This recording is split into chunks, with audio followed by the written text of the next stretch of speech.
to try to change the shape of this rhododendron, you could cut it back really severely to like maybe 3 foot.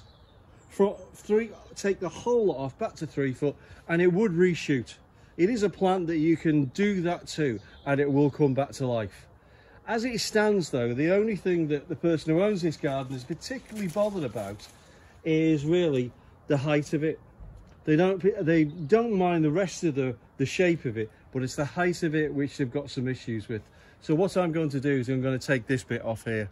Where it splits here, in fact just below the split, there are some buds, and if you look at them very carefully, you can see the little new green buds beginning to come. So just above my thumb there's a new bud about to come. So I'm going to saw it off about here.